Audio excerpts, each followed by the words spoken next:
교회 위기는 법과 원칙, 기본과 정도를 벗어남으로써 야기되는 자기 정체성의 위기를 이야기합니다. 그러니까 교회의 본질에 대해서 모르고 이것에서 벗어나는 경우를 이야기합니다. 원리 원칙을 무시할 때, 형식과 절차를 무시할 때 이러한 일들이 일어납니다. 그런데 교회 개혁이라는 이름으로 원리와 원칙을 고수하지만은 그런데 성장, 부흥이라는 이름으로 원리와 원칙을 무시하게 되는 경우가 많이 있습니다. 이러한 것은 로마 카톨릭보다도 소위 말하는 개신교에서 프로테스탄트와 개신교 차이 아시죠? 개신교는 뭐를 이야기해요? 프로테스탄트는 뭘 얘기하고 프로테스탄트는 제2 슈파이어 회의에서 제국회의죠, 독일에 반대하는 자, 항거하는 자라는 뜻을 가졌죠. 로마 카톨릭에 반대하고 그들에게 저항하는 자들. 그래서 이들은 프로테스탄트는 어떤 이들이죠? 프로테스탄트는 저항하는 이들인데 반대하는 자들인데 항거하는 자다라는 뜻인데 누구를 어떤 파를 프로테스탄트라고 그래요? 그 당시 있었던 것이 그 당시에는 루터파와 개혁파만 있었습니다. 그리고 그 후에 이제 영국의 성공회, 국교회죠. 앵글리칸 처치가 나타납니다. 그래서 프로테스탄트는 통틀어서 영국 국교회까지 포함시켜서 이 세 개 파를 이야기합니다. 개신교는 거기서부터 비롯된 모든 기독교 종파를 개신교라고 이야기합니다. 성결교, 감리교, 순복음 다 포함해가지고 개신교라고 해요. 그러나 개신교란 말은 구교, 신교라는 것처럼 로마 카톨릭의 입장에서 본 것이 개신교이기 때문에 사실은 이 단어는 우리 입장에서 본 것이 아니라 로마 카톨릭 입장에서 보기 때문에 우리 개혁교에서는 쓰질 않아요. 그러나 일반적으로 개신교다라고 할 때 총 기독교, 천주교를 제외한 모든 기독교를 개신교다라고 이야기합니다. 여기는 이단들까지 포함돼서 이야기하고 있죠. 그래서 우리는 종교개혁의 후예라고 할 때 프로테스탄트만을 이야기하지 개신교를 이야기하지 않습니다. 근데 자기들도 감리교도 순복음도 종교개혁의 후예다 그래서 종교개혁 기념주의 뭐 이런 걸 지키죠. 사실은 그렇지 않아요. 종교개혁하고는 전혀 상관이 없어요. 종교개혁은 진리의 개혁인데 그들은 체험과 자신의 감정을 그러니까 체험과 관련된 것이 성결교도 그렇고 감리교도 그렇고 체험과 관련된 것이에요. 진리에 관련된 것이 아니라 체험적인 신앙이 감리교, 성결교, 순복음 다 이런 계통입니다. 이게 이제 근현대 교회에서 배우게 될 건데요. 그러나 우리는 진리와 관련됩니다. 오직 성경으로 돌아가자라는 것이죠. 자, 그래서 개신교에서 로마 카톨릭보다 성장과 부흥을 위한다는 목적으로 형식과 절차를 원리와 원칙을 무시하는 것을 개신교에서 로마 카톨릭보다 쉽게 찾아볼 수 있습니다. 그런데 오늘날은 교회 직분을 강조하는 개혁 교회에서조차 직분을 경시하고 무시하기까지 합니다.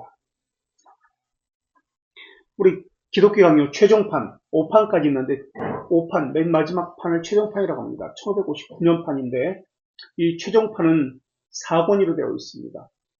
3권은 성령님의 사역에 대해서인데 뭐죠?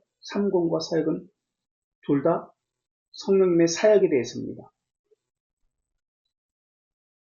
3권은 어떤 주제를 가지고 이야기하고 있죠? 구속주, 우리는 구속자는 예수 그리스도를 생각하는데 구속주 성령 하나님의 개인적인 구원과 관련해서 개인적인, 그러니까 각자 개인을 향한 구원의 적용을 이야기하는 것이 3권입니다. 그렇다면 4권에서는 개인이 아니라 공적인 구원론을 다룹니다. 그러니까 교회를 이야기하는 것이 4권입니다. 그러니까 오늘 우리가 권징을 이야기하고 이것은 개인적인 것이 아니라 공적인 것이에요. 그렇기 때문에 기독교 강요 4권에서 이야기하고 있습니다. 교회를 다루면서 공적으로 성령님의 관점에서 교회를 다루면서 공적인 구원론을 이야기합니다. 교회는 성령 하나님께서 도구로 사용하십니다. 도구로. 그래서 4권에는 성령 하나님께서 구원의 수단인 교회를 도구로 사용하신다는 것이 나오고요. 그 다음에 4권 마지막 장에 시민정부가 나옵니다. 시민정부는 국가를 이야기합니다. 국가는 창조주와 섭리주 하나님과 관계 속에서 일반 은혜를 이야기합니다. 교회는 특별 은혜잖아요. 특별 은총이잖아요. 그러나 국가는 일반 은총이에요. 기독교 강요 4권의 이 특별 은총, 교회를 통한 특별 은총, 국가를 통한 시민정부를 통한 일반 은총이 모두 나온다. 그래서 성령 하나님의 사역이 특별 은총이 나오고 일반 은총이 나온다. 기독교 강요 4권입니다.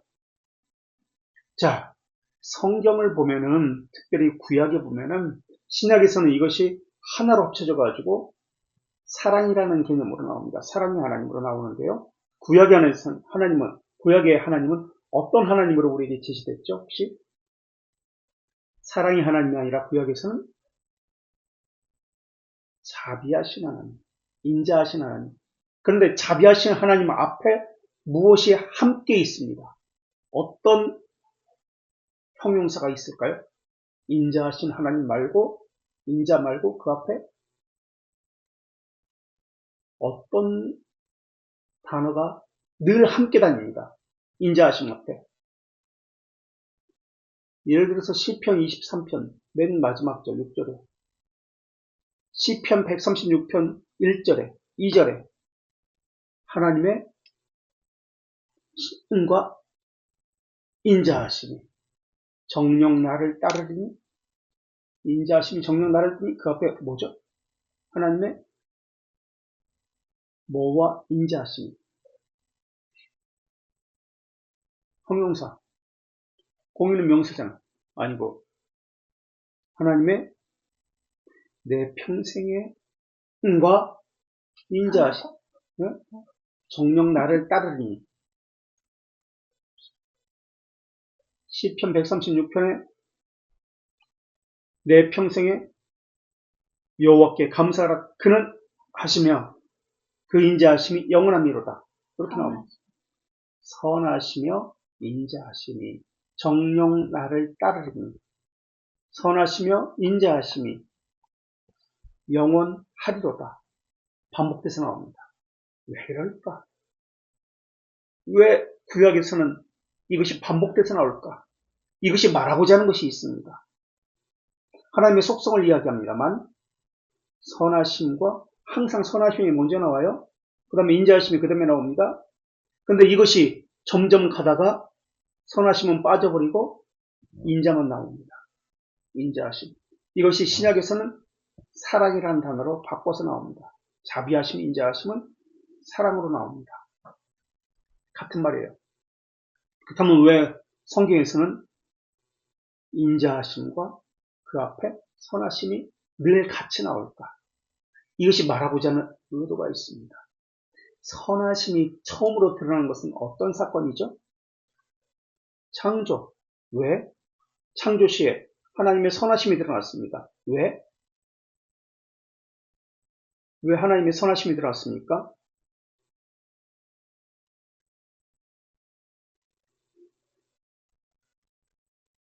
무엇을 보고 선하심이 드러났다고 얘기해요? 창조에 뭘 보고? 네? 하나님께서 보시기에 좋았더라. 창조물들을 첫째 날, 둘째 날, 셋째 날 이렇게 지으시고 여섯째 날 지으시고 하나님께서 보시기에 심히 좋았더라. 이때 좋았더라라는 단어가 토브라는 단어인데 선이라는 단어입니다. 하나님의 선하심이 나타났다. 이게 창조입니다. 그래서 선하심이라는 것은 창조주 하나님의 자기 계시입니다. 창조주 하나님을 이야기합니다. 선하심이 말하고자 하는 것은 창조주 하나님. 또 창조주 하나님은 창조만 하고 저 뒤로 물러나시는가요? 뒷방에 가서 그냥 숨어 계시는 분인가요? 아닙니다. 그러면 창조주와 무엇이 함께 가죠? 창조주와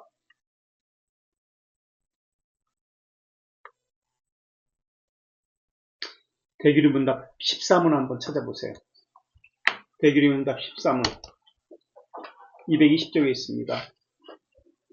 대규리문답 13문 창조와 함께 나타나는 것이 무엇인지 늘 하나님은 자신의 작정을 어떻게 실행하십니까? 하나님은 자신의 작정을 어떻게 실행해요? 무엇과 무엇으로? 창조와 섭리의 사역으로. 창조주와 섭리주는 함께 갑니다. 창조하시고 그것을 보존하시고 지키시는 분이 섭리주입니다. 아르미스주의자들은 섭리주 하나님을 부정하죠. 저 멀리서 어떤 인간의 법칙, 어떤 법칙에 의해서 돌아가도록 자동적으로 탭을 갈아넣어주면은 시계가 돌아가는 것처럼 그렇게 내버려둔다고 이야기합니다. 이게 아르미스주의자예요. 그러나 하나님의 작정은 창조와 섭리로 나타납니다. 그렇기 때문에 구약 성경에서 선하심과 인자하심이라고 할 때 선하심은 창조주 하나님, 섭리주 하나님을 이야기합니다. 창조만 하는 것이 아니라 다스리고 보존한다는 의미에서 하나님께서는 자기를 계시하셨습니다. 그래서 창조주 하나님이면서 섭리주 하나님입니다. 그것을 어떤 단어로 또 표현하고 있죠? 주기도문에서는 아버지라는 단어로 표현합니다. 보호하시고 지키신다라는 개념입니다. 아버지라고 합니다.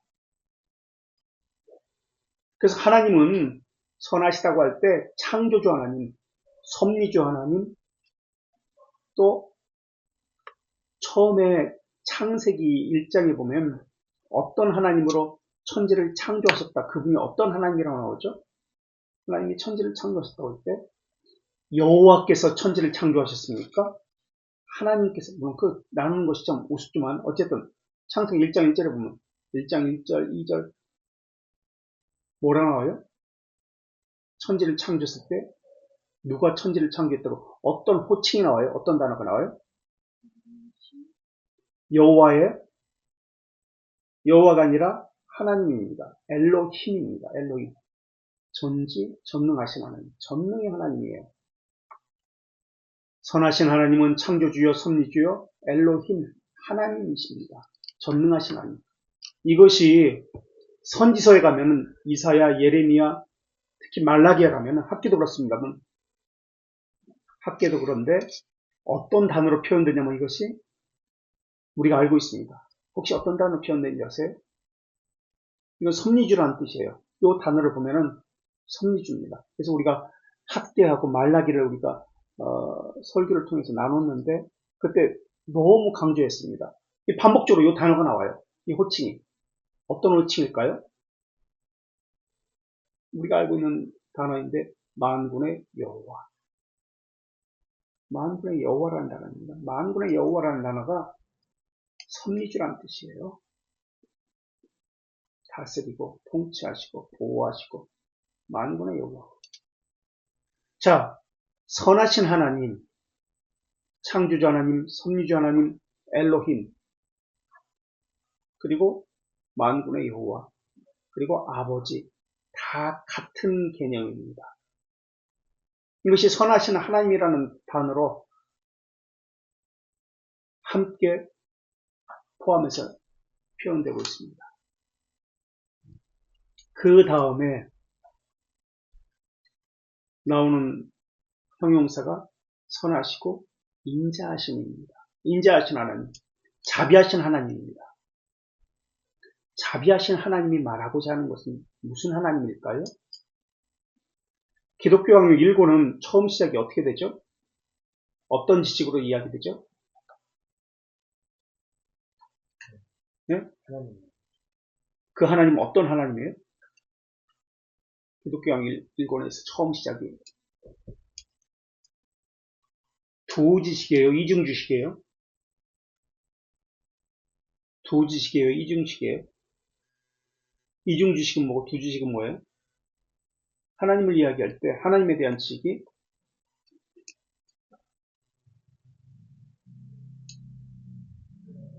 두 지식과 이중 지식이 있습니다. 두 지식은 뭐예요?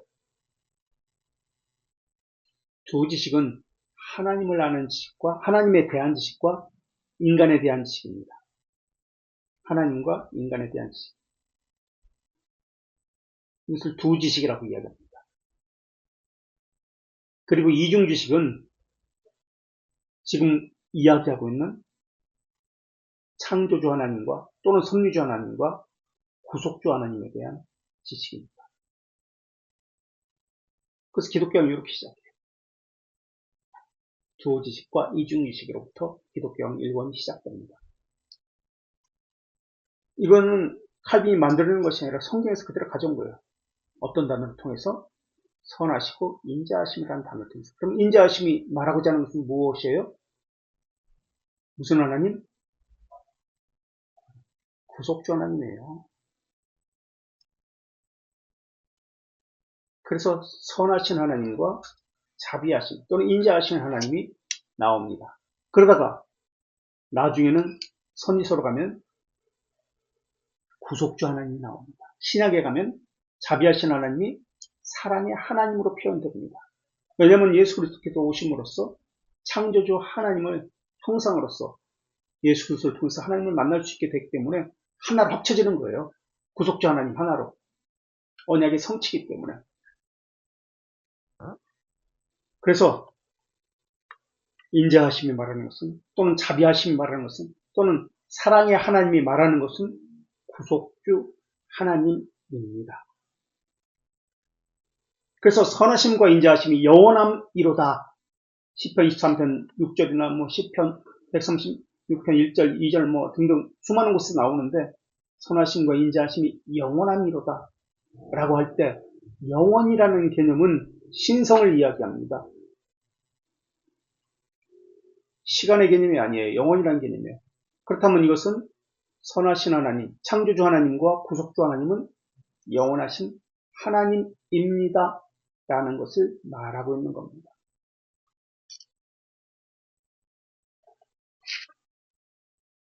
하나님께서 모세에게 출애굽기 34장 6절에서 6절 7절에서 여호와라 여호와라 하나님의 자기기시합니다. 여호와다 그러면서 그래서 여호와가 어떤 분이냐면 자비롭고 은혜롭고 노하기를 더디하시고 인자와 진실이 많은 하나님이로다 라고 자기를 계시하십니다. 이 하나님은 어떤 하나님이었을까요? 모세에게 계시된 하나님은 보세요. 여호와로다 여호와로다 인자와 자비롭고 은혜롭고 노하기를 더디하시고 자비롭고 은혜롭고 노하기를 더디하시고 인자와 진실이 많으신 하나님이로다. 어떤 하나님을 계시하신 거예요? 자비의 하나님이 말하고자 하는 것은 구속주 하나님이에요. 인자가 말하고자 하는 것은 구속주 하나님이에요. 노하기를 더디하시고 은혜로우신 하나님. 이것이 말하고자 하는 것은 구속주 하나님이에요. 구원을 위해서 이스라엘 백성들의 구원을 위해서 하나님께서는 자신을 계시하는데 모세와 이스라엘 백성들에게 구속주 하나님을 계시하신 거예요. 그래서 구약의 백성도 어떻게 구원받습니까? 제사를 드려서 구원받는 것이 아니라 제사를 통해서 예수 그리스도를 바라보고 구원받은 거예요. 우리와 똑같습니다. 그래서 영원이라는 개념은 구속주 하나님에게도 그분이 하나님이시며 창조주 하나님에게도 하나님이시며, 그래서 그 구속주와 창조주 하나님은 동일 본질이십니다 라는 것을 말하고 있는 겁니다. 그래서 기독교 강요 3권에서 그 성령께서 우리에게 개인적으로 구원을 적용하시는 것을 이야기하고요. 4권에서는 교회를 통해서 공적으로 우리에게 구원을 적용하시는 것을 이야기합니다. 물론 4권 20장 맨 마지막 장에서 국가를 통해서 어떻게 성령께서 일반 은총을 부어주시는지를 이야기합니다. 성령 하나님께서는 일반 은총을 다른 말로 뭐라고 이야기하죠? 무슨 법이라고 이야기하죠? 특별 은총은 또 다른 말로 뭐라고 이야기하죠? 특별 은총을 우리에게 주셨는데 특별 계시는 뭐죠? 성경입니다. 그래요. 성경. 일반 계시는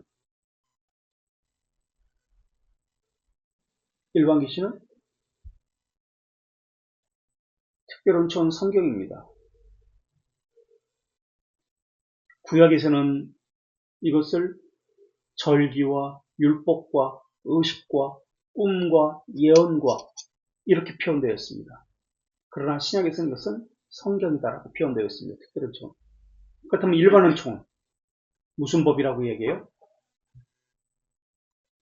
도덕법, 양심법이라고 이야기합니다. 도덕법과 양심법으로 나타냈다. 일반 은총은. 그래서 도덕법과 양심법 또는 자연법에 기초한 시민과 공직자들을 우리에게 주셔서 나라를 다스리기를 기뻐하십니다. 이건 일반 은총이에요. 이것이 기독교 강요의 3권과 4권의 가르침입니다.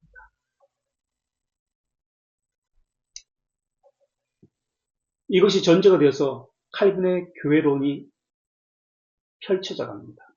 칼빈의 교회론은 어거스틴에게서 영향을 받았고요. 또 자신의 스승 슈트라스부르크의 부처에게서 영향을 받아서 그렇게 교회론이 펼쳐집니다. 그래서 그 교회론 속에서 권징과 질서를 보아야 합니다.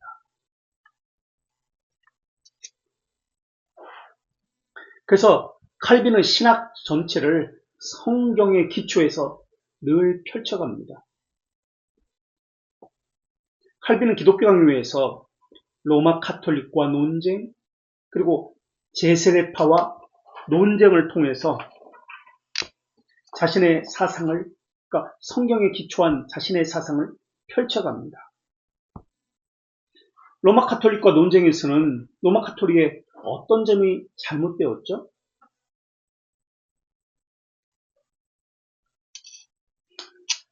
교회의 기독론,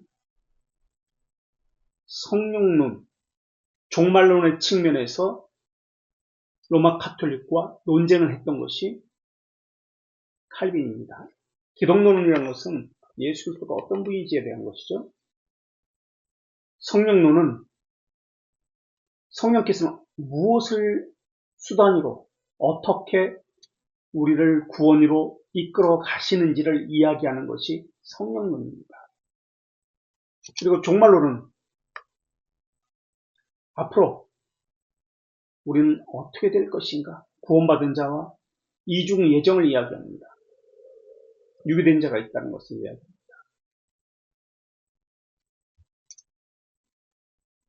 제세례파의 논쟁에서는 제세례파는 개혁신학입니다.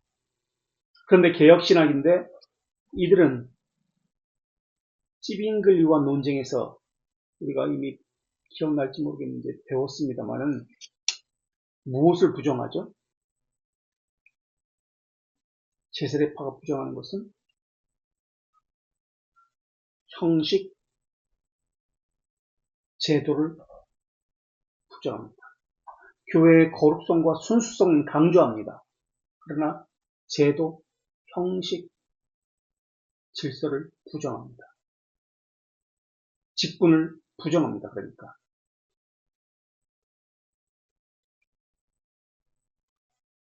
그래서 칼빈도 교회의 순수성과 거룩성을 데스레파처럼 중요하다고 이야기하지만 동시에 교회의 제도, 질서, 직분 이거 역시 함께 중요하다고 이야기합니다.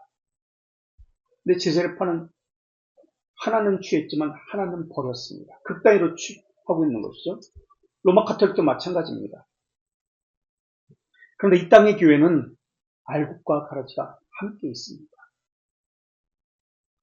그렇다면 교회의 권징과 치리도 전제가 되어야 합니다. 알곡과 가라지가 함께 있기 때문에. 이 땅의 교회는 완전치 못하다는 것을 또한 전제로 하기 때문에 치리와 권징이 있다는 것을 이야기해야 합니다. 교회의 존재 목적이 무엇일까요? 교회의 존재 목적.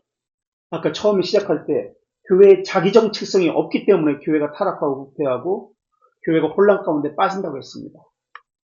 교회의 존재 목적은 구원과 관련되어집니다. 하나님께서는 구원을 위해서 신자들의 구원을 위해서 교회를 수단으로 이 땅에 세우셨고 그 안에 직분을 세우신 겁니다. 그래서 구원과 관련해서 복음을 전하는 교회입니다. 하나님의 나라의 실현을 목적으로 가진 것이 교회의 자기 정체성입니다. 그래서 기독교 강요 4권 1장의 장 제목이 기독교 강요 장 제목을 다 외워야 되는데 왜 장 제목을 외워야 되냐면 우리가 기도를 4권 19장 자유 20장 기도를 봐도 기도만 가지고 하지 않잖아요. 그죠? 믿음의 혜택, 회개, 믿음의 결과, 회개, 믿음의 혜택, 칭의, 견인, 그리스도인의 자유, 기도 이런 것을 전체적으로 통틀어 가지고 함께 보는 게 기도거든요. 근데 우리는 기도만 가지고 이야기해요. 그래서 기독교 강요 장 제목이 중요해요. 자, 기독교 강요 4권 1장의 제목이 우리는 모든 경건한 자의 어머니인 참된 교회와 연합되어야 한다는 것 주제로 하고 있습니다. 우리는 모든 경건한 자들의 어머니인 참된 교회와 연합되어야 한다. 4권 1장 1절은 모든 자는 참된 교회와 어머니인 참된 교회와 연합되어야 한다는 것을 제목으로 하고 있고요. 1장 1절은 교회의 필요성을 설명하면서 교회의 목적과 기능을 다루고 있습니다. 교회의 목적은 신자들의 구원을 위해서입니다. 구원을 위해서 신앙을 견고하게 하고 성장시켜주고 복음을 전파하는 것이 교회의 존재 이유입니다. 우리는 무가치하고 무지하고 게으르고 변덕스러워서 하나님께서는 교회를 세우셔서 우리의 신앙을 낳기도 하시고 키우기도 하시고 자라기도 하시고 장성한 분량에 이르기까지 외부의 도움을 받도록 하셨습니다. 그래서 그것이 교회예요. 하나님은 이런 도움을 주시기 위해서 교회를 세우신 것이고 직분을 세우신 것이에요. 그래서 우리 연약함을 돌보게 하신 것입니다. 그래서 우리 연약한 신앙을 돌보게 하기 위해서 주신 것이 교회고 교회 안에 있는 목사와 교사들입니다. 그리고 목사와 교사들을 두셔서 그들의 입술을 통해서 그의 백성을 가르치고 또 목사와 교사의 권위를 부여하셨고 또 신앙의 일치를 위해서 올바른 질서를 위해서 하나도 빠뜨리지 않도록 교회를 세우시고 그 안에 은사를 부어 주신 것입니다. 그리고 성례를 제정하셔서 우리 신앙을 붙들고 강건케 하는데 큰 도움을 받도록 하고 있습니다. 이것이 기독교 강요 4권 1장 1절의 내용입니다.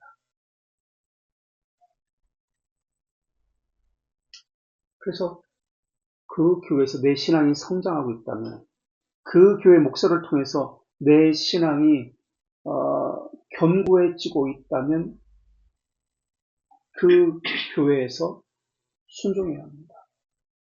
그런데 그 교회에서 내 신앙이 자라지 못하고 있다면, 그 교회에서 내 신앙이 견고해지지 못하고 있다면 그 교회는 거짓 교회일 가능성이 많습니다.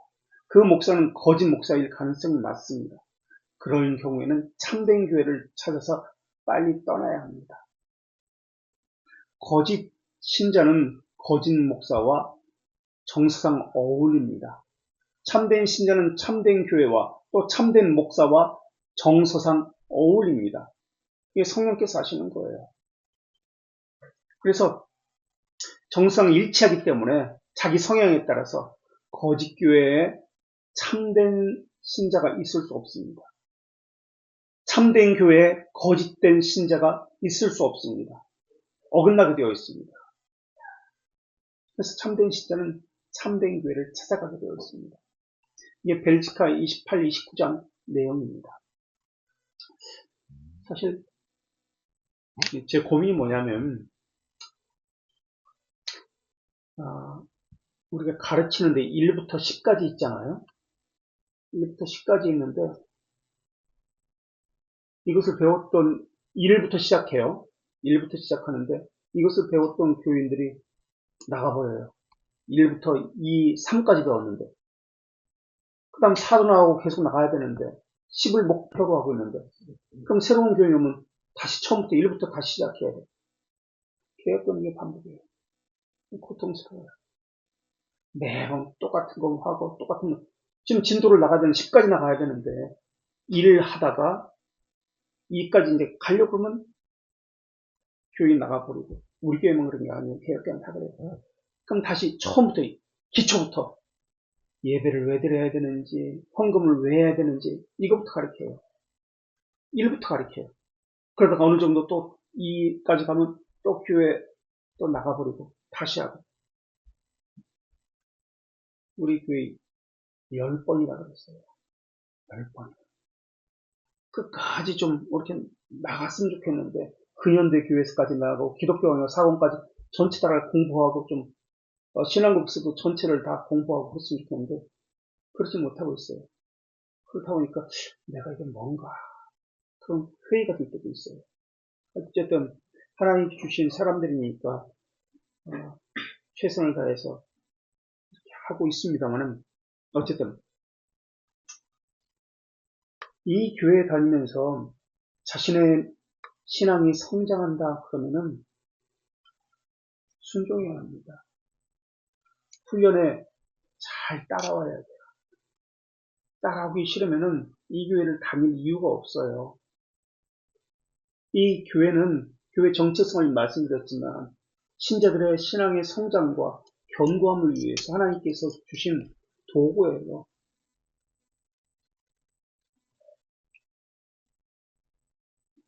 이 교회를 다니면 신앙 일치와 또 올바른 질서를 배울 수 있다 생각하면 잘 따라와야 합니다. 그리고 이 교회에서 훈련을 받을 수 없다 그러면 교회를 떠나야 합니다. 그거 외에는 없어요. 그리고 사람이 하는 게 아니에요. 이것은 교회가 하는 게 아니야. 교회가 할 수 있는 것이 없어요. 도구라는 개념이라고 아까 말씀드렸죠. 아가에 보면은 포도원을 허무는 여우가 있다고 했습니다. 교회를 오염시키고 교회를 무너뜨리는 여우가 있습니다. 알곡과 가라지가 함께 있기 때문에 그렇습니다. 하나님께서는 제세례파와 같이 순전한 교회, 구원받은 교인들만 교회로 불러들이는 것이 아닙니다. 그래서 권징이 있는 거예요. 그래서 우리가 초대교회, 우리나라 초대교회에서 1900년도 권징이 40%였다고 말씀드렸잖아요. 권징, 출교가 40%였다고 말씀드렸잖아요. 그 정도로 출교가 많았어요. 근데 지금 한국교회는 출교, 권징 거의 없어요. 주일 예배 빠져도 그냥 내버려둬요. 공적 모임 빠져도 내버려둬요. 훈련 안 받겠다 해도 그냥 내버려둬. 회의가 되는 거예요, 이럴 때. 참된 교회를 세우기 위해서 개혁교회를 시작했는데, 이거는 매번 1, 2, 3에서 그치고, 3까지도 못 가. 내 생각엔 2에서 그치고, 다시 1로 가서 초부부터 하고, 빠진 사람은 더 많고, 항상 그래. 어쨌든, 하나님께서 사용하시는 그 수단을 가지고 하나님의 택자의 신앙에 도움이 되어 주어야 합니다. 성화를 증진시켜야 합니다. 거룩을 증진시켜야 합니다. 그게 은혜죠. 성령께서 하시는 사역이죠. 성령께서 교회를 통해서 하시는 사역이 성화와 관련시키는 것이죠.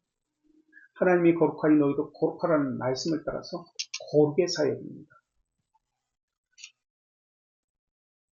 인간이 타락하지 않았다면 교회가 필요가 없었을 거예요. 도구가 필요 없었을 거예요. 하나님은 창조 질서를 회복하기 위해서 교회를 세우셨습니다. 그런데 교회 안에도 교회 질서를 따르지 않는 사람이 많이 있습니다. 자기 보기에 좋은 대로 하는 자들이 많이 있습니다. 왜 같이 있어야 되는지, 그 이유가 무엇인지 참 힘겹습니다. 순수한 교회를, 거룩한 교회를 보존해야 되는데 어떻게 해야 될지 모르겠습니다. 악과 죄는요, 누룩처럼 쉽게 번집니다. 선은 쉽게 번지지 않아요. 참 신기해요. 안 좋은 거, 나쁜 거는 쉽게 번져서 그렇게 오염시켜요. 본을 보이는 신앙을 가져야 되는데, 먼저 믿는 분들이 모범이 되어야 되는데, 그렇지 않은 경우가 많이 있어요. 그러다 보니까 후에 온 사람들도 먼저 본을 보이는, 악한 본을 보이는 그 사람들 때문에 그래도 되나 보다 하고 그렇게 따라가는 경우가 많이 있습니다. 그래도 성령님은 그 소수의 택자를, 그 소수의 교회를 끝까지 보호하실 것이다 약속해 주셨습니다. 아무리 세상이 타락했다 하더라도 교회는, 목사는 그들과 함께해야 합니다. 아주 소수로 할지라도. 그리고 성령께서 그들을 소수로 할지라도 지키실 것이기 때문에 그렇습니다. 그래서 다른 사람은 그렇게 하지 않을지라도 그 소수는 끝까지 자기 위치에서 자기 일을 해 나갈 것입니다. 그게 참된 신자고 참된 교회예요. 다수가 따라가지 않는다 할지라도, 알곡과 가라지가 있어서 다수가 가라지라 할지라도, 한두 명이 알곡이라 할지라도 그 한두 명의 알곡은 그저 묵묵히 자기가 맡아서 해야 할 의무를 해야 합니다. 그건 저도 마찬가지고 여러분에게도 마찬가지로 요구되는 것입니다. 성령 하나님은 특별 은총을 가지고도 역사하지만 일반 은총을 가지고도 역사합니다. 그래서 믿음이 없는 자가 기도해도 하나님께서 들어주실까요? 안 들어주실까요? 어떻게 생각하세요? 믿음이 없어요. 교회 다녀본 적이 없어요. 하나님을 알지 못합니다. 근데 그 사람이 기도했어요. 들어주실까요? 안 들어주실까요? 들어주실 때도 있을까요? 없을까요? 어떻게 생각하세요? 아까 모임 전에 이야기한 것처럼 가능합니다. 하나님은 전혀 믿지 않는 사람, 하나님이 누군지도 모르고 들어본 적도 없는 사람. 근데 북한에서 이렇게 탈북민들을 보면은 하나님을 배워본 적도 없는데 급한 상황이 되니까 기도라는 것을 합니다. 하나님 나를 보호해 주세요. 우리 이 총으로부터 나를 지켜주세요. 라고 기도했을 때 하나님이 지켜주고 보호해주고 그 인민군의 눈을 가려가지고 자기 앞을 그냥 못 보고 지나가게 하고 그런 간증들 우리가 많이 듣습니다. 일반 은총의 차원에서 그렇게 하나님께서 하실 수 있습니다. 교회는 하나님의 백성들이 모이는 구원의 방주입니다.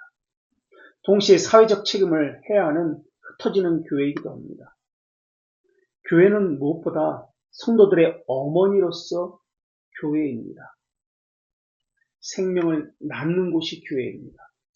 생명을 낳기만 하는 것이 아니라 기르고 양육하고 훈계하고 책망하고 바르게 함과 인도함이 있는 것이 교회입니다. 그래서 어머니로서 교회는 권징이 있어야 합니다. 바르게 함을 위해서. 이 이야기는 칼빈의 기독교 강요에도 나오지만은 어거스틴과 키프리아누스의 이야기이기도 합니다. 키프리아누스가 이렇게 얘기했는데요. 만약 당신이 어머니로부터 교회를 가지지 않는다면 당신은 당신의 아버지로서 하나님도 가질 수 없습니다. 라고 이야기합니다. 교회를 갖지 않으면 하나님도 가질 수 없다고 이야기합니다.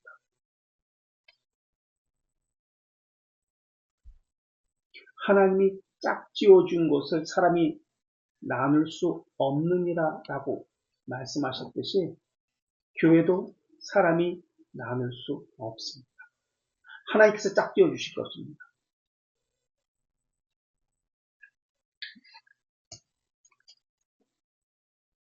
하나님의 자녀는 하늘의 새 예루살렘의 자녀들입니다. 그래서 어머니로서의 교회는 참된 신자와 나눌 수가 없습니다. 뗄래야 뗄 수가 없습니다. 그럼 왜 떨어지느냐? 왜 교회로부터 떨어지느냐? 둘 중에 하나입니다. 참된 교회에 다니는 사람은, 참된 교회로부터 떨어져 나가는 사람은 그 사람이 거짓 신자이기 때문에 떨어집니다. 반드시 떨어져 나가게 되어 있어요. 반대로 거짓 교회에 다니는 사람은 그 사람이 참된 신자이기 때문에 그 실상을 깨닫고 떨어져 나옵니다. 둘 중에 하나입니다. 그 교회가 참된 교회라서 떨어져 나오든지 아니면 거짓 교회라서 떨어져 나오든지 둘 중에 하나입니다. 그 목사가 거짓 목사라서 불순종하든지 그리고 이 불순종하는 사람은 참된 신자라서 아니면 그 목사는 참된 목사인데 이 사람이 거짓된 신자라서 불순종하든지 둘 중에 하나입니다. 그렇다면 참된 교회와 거짓 교회를 어떻게 구별하느냐? 참된 신자와 거짓된 신자를 어떻게 구별하느냐? 하나님만이 아시지만은 하나님께서는 그 표를 쉽게 분별할 수 있도록 우리에게 그 표를 주셨습니다. 여기까지 하죠. 혹시 질문이나